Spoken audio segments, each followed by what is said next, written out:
നമസ്കാരം. കേരള സംസ്ഥാന പോലീസ് സേനയുടെ ഉന്നത തലങ്ങളിൽ സമീപകാലത്തുണ്ടായ അസാധാരണമായ ഭരണഘടനാപരവും അച്ചടക്കപരവുമായിട്ടുള്ള നീക്കങ്ങൾ അത്യന്തം ഗൗരവമേറിയ ഒരു രാഷ്ട്രീയ ഭരണ പ്രതിസന്ധിയിലേക്കാണ് വിരൽ ചൂണ്ടുന്നത്. ക്രമസമാധാന ചുമതലയുള്ള ADGPക്കെതിരെ ഉയർന്ന ഗുരുതരമായിട്ടുള്ള ആരോപണങ്ങളിൽ ആഭ്യന്തര വകുപ്പും സംസ്ഥാന പോലീസ് മേധാവിയും ഒടുവിൽ കർശനമായ നിയമ നടപടികളിലേക്ക് നീങ്ങുന്നു എന്ന വ്യക്തമായ സൂചനകളാണ് ഔദ്യോഗിക വൃത്തങ്ങളിൽ നമുക്ക് തന്നെ പുറത്തു വരുന്നത്.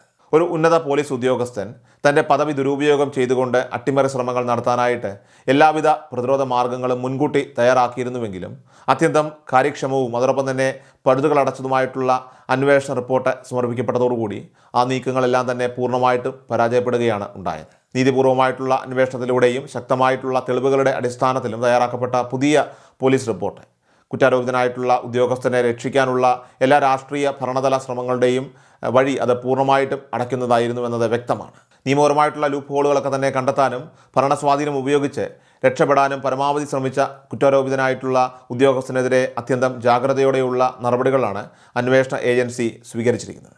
ആലപ്പുഴയിലെ വിവാദപരമായിട്ടുള്ള രക്ഷാപ്രവർത്തനവുമായി ബന്ധപ്പെട്ട കേസിൽ ഉയർന്നു വന്ന ഗുരുതരമായിട്ടുള്ള വീഴ്ചകളെ അടിസ്ഥാനമാക്കി പ്രത്യേക അന്വേഷണ സംഘം സമർപ്പിച്ച അന്തിമ റിപ്പോർട്ട് സംസ്ഥാന പോലീസ് മേധാവിയുടെ പക്കൽ എത്തിയതോടെയാണ് സംഭവ വികാസങ്ങളൊക്കെ തന്നെ അടിയന്തര സ്വഭാവം കൈവരിച്ചത്. കേസ് അട്ടിമറിക്കാനും തെളിവുകൾ ഇല്ലാതാക്കാനും ഉന്നത ഉദ്യോഗസ്ഥൻ തൻ്റെ തിരുവനന്തപുരത്തെ ഔദ്യോഗിക ഓഫീസ് ദുരുപയോഗം ചെയ്തു എന്ന ഞെട്ടിക്കുന്ന കണ്ടെത്തലുകളാണ് ഈ റിപ്പോർട്ടിൽ അതീവ കൃത്യതയോടുകൂടി രേഖപ്പെടുത്തിയിരിക്കുന്നത്. സേനയിലെ മുതിർന്ന ഉദ്യോഗസ്ഥൻ തന്നെ നിയമവ്യവസ്ഥയും അതോടൊപ്പം തന്നെ നാടിൻ്റെ സുരക്ഷയും വെല്ലുവിളിക്കുന്ന രീതിയിൽ പ്രവർത്തിച്ചു എന്നത് കേവലം ഒരു അച്ചടക്ക ലംഘനമല്ല, മറിച്ച് ജനങ്ങളോടും ഭരണഘടനയോടും കാണിച്ച വഞ്ചനയാണ് എന്നും പൊതുസമൂഹവും മാധ്യമങ്ങളും ഒരേ സമയത്തിൽ വിലയിരുത്തുകയാണ്.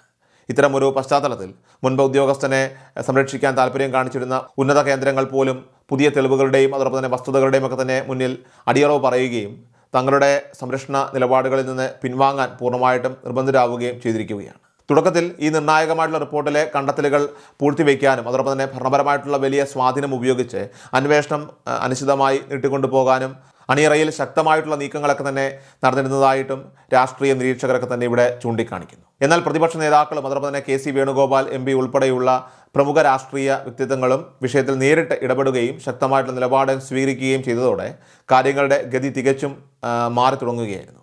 രാഷ്ട്രീയ പകപോക്കലുകൾക്കും നിയമലംഘനങ്ങൾക്കും ഇരയായവർക്ക് നീതി ഉറപ്പാക്കുമെന്നും കേസ് അട്ടിമറിക്കാൻ ശ്രമിക്കുന്നവർ ആരായാലും അവർക്കെതിരെ വിട്ടുവീഴ്ചയില്ലാത്ത നടപടികളൊക്കെ തന്നെ സ്വീകരിക്കുമെന്നുമുള്ള ശക്തമായിട്ടുള്ള മുന്നറിയിപ്പാണ് ഇവിടെ നൽകിയിരിക്കുന്നത്. അന്വേഷണ പുരോഗതി ദിവസേന എന്നോണം കൃത്യമായിട്ട് വിലയിരുത്താനും അതോടൊപ്പം തന്നെ ഉന്നത തലത്തിലുള്ള സമ്മർദ്ദങ്ങൾക്ക് അന്വേഷണ ഉദ്യോഗസ്ഥർ വഴിപ്പെടാതിരിക്കാനും ഈ രാഷ്ട്രീയ ഇടപെടൽ വലിയൊരു ജനാധിപത്യ പരിരക്ഷയായി തന്നെ ഇവിടെ മാറിയത് അന്വേഷണ ഏജൻസിയെ സംബന്ധിച്ച് നിയമപരമായിട്ട് മുന്നോട്ട് പോകാൻ വലിയ കരുത്ത് പകരുകയും ചെയ്തു.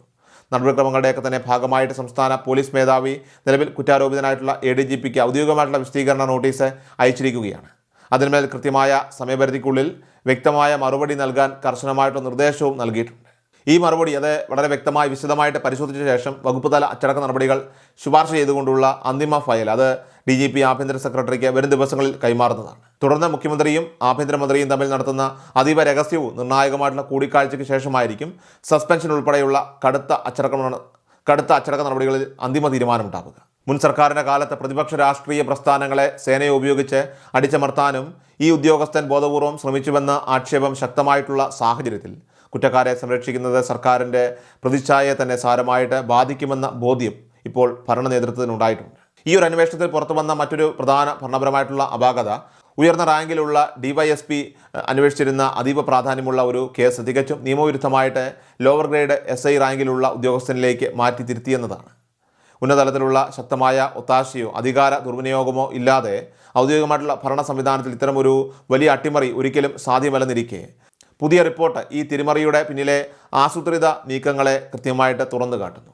ഏതായാലും വരാനിരിക്കുന്ന ദിവസങ്ങളിൽ സസ്പെൻഷൻ പോലുള്ള കടുത്ത ശിക്ഷാ നടപടികൾ ഉണ്ടായാൽ അത് ഉദ്യോഗസ്ഥൻ്റെ ഔദ്യോഗിക ജീവിതത്തിലെ ഏറ്റവും ഉയർന്ന പദവിയിലേക്കുള്ള വഴി എന്നേക്കുമായിട്ട് അടയ്ക്കുന്നതായിരിക്കും. ഈ മാസം അവസാനം നിലവിലെ അഗ്നിരക്ഷാസേന മേധാവി വിരമിക്കുമ്പോൾ സീനിയോറിറ്റി അനുസരിച്ച് DGP റാങ്കിലേക്ക് ഉയരേണ്ടിയിരുന്ന ഉദ്യോഗസ്ഥൻ സ്വന്തം നിയമവിരുദ്ധ പ്രവർത്തനങ്ങൾ കാരണം ആ വലിയ പദവിയിൽ നിന്നും പുറന്തള്ളപ്പെടുന്ന അവസ്ഥയിലാണ് ഇപ്പോൾ എത്തി നിൽക്കുന്നത്. നിലവിലെ സീനിയോറിറ്റി പട്ടിക പ്രകാരം ജയിൽ ADGP ആയിട്ട് സേവനമനുഷ്ഠിക്കുന്ന S. ശ്രീജിത്തിനാണ് അടുത്തതായിട്ട് DGP റാങ്കിലേക്ക് പരിഗണിക്കപ്പെടാനായിട്ട് അർഹതയുള്ളത് എന്നതും പോലീസ് സേനയിലെ അധികാര സമവാക്യങ്ങളെ പൂർണ്ണമായിട്ടും മാറ്റിമറിക്കുന്ന ഒന്നാണ്. അധികാര ദുർവിനിയോഗങ്ങൾക്കെതിരെയും നിയമവ്യവസ്ഥയെ അട്ടിമറിക്കാനുള്ള ശ്രമങ്ങൾക്കെതിരെയും ഉയർന്ന ഉദ്യോഗസ്ഥർ നടത്തിയ പഴുതുകളടച്ച അന്വേഷണവും അതിന് പിന്നാലെ ഉണ്ടായ ശക്തമായ രാഷ്ട്രീയ പ്രതിരോധവും കേരള രാഷ്ട്രീയത്തിൽ പുതിയൊരു വലിയ ചർച്ചയ്ക്ക് വഴിതുറന്നിരിക്കുകയാണ്. തെറ്റായ പ്രവണതകളെ അടിച്ചമർത്താൻ സാധിച്ചതും ഭരണാധികാരികളുടെയും ഉന്നതരുടെയും കൺമുന്നിൽ വെച്ച് നീതി നടപ്പാക്കാനായിട്ട് കഴിഞ്ഞതുമൊക്കെ തന്നെ കോൺഗ്രസ് ഉൾപ്പെടെയുള്ള UDF ക്യാമ്പിൽ ഇപ്പോൾ വലിയൊരു ആവേശവും ആത്മവിശ്വാസവുമാണ് ഉണ്ടാക്കിയിരിക്കുന്നത്. ഏതായാലും ജനാധിപത്യ സംവിധാനങ്ങളെയൊക്കെ തന്നെ വെല്ലുവിളിക്കുന്ന ഒരു ഉദ്യോഗസ്ഥനും നിയമത്തിൻ്റെ മുകളിലല്ലെന്ന് തെളിയിക്കുന്നതാണ് ഈ കേസിൻ്റെ അന്തിമഘട്ടത്തിലെ നിർണായകമായിട്ടുള്ള ഓരോ നീക്കങ്ങളുമെന്ന് പറയുന്നത്.